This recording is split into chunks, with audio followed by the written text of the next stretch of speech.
남북경협 평가와 전망.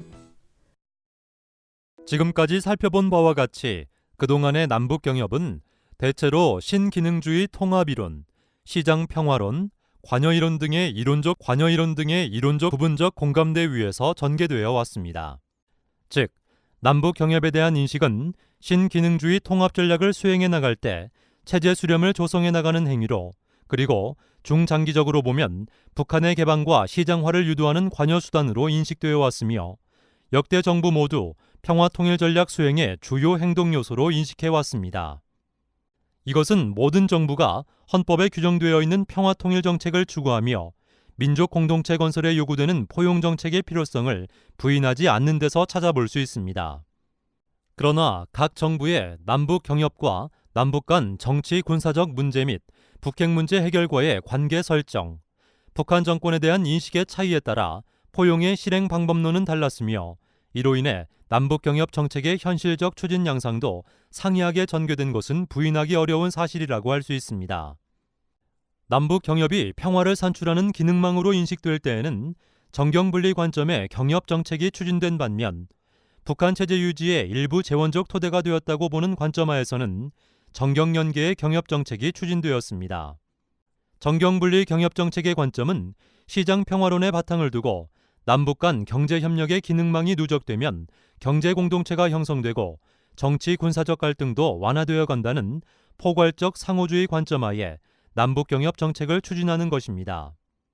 다시 말해 남북 관계에서의 정경분리란 남북 간 경제 분야의 교류와 협력 사업을 정치 군사적 문제와 연계하지 않고 분리하여 추진하는 원칙입니다.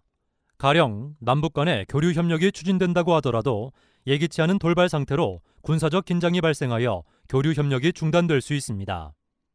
정경분리 원칙을 표방하는 정부에서는 정치 군사적 긴장 요인으로부터 직접 영향을 받지 않고 남북 경제교류 협력을 지속하는 데 노력을 기울여 왔습니다.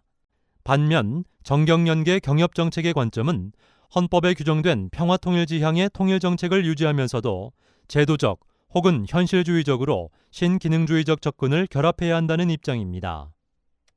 이 관점은 남북 경협이 통일 비용을 절감시키고 이질적 체제를 수렴시키는 기능적 통합 전략의 주요 행위임을 인정하면서도 현상 변경적 관여 수단으로서는 한계가 있기 때문에 한반도 문제의 핵심인 북한의 비핵화, 개혁 개방, 정치 군사적 문제 해결이 먼저 이루어진 가운데 남북 경협을 기능적 통합 전략 수단으로 삼아야 한다고 인식하는 것입니다. 그리고 이를 위해 눈에는 눈, 이에는 이 방식의 엄격한 상호주의에 입각한 남북 경협 정책을 추진해야 한다고 보았습니다. 이른바 원칙 있는 포용론을 주장한 것인데요.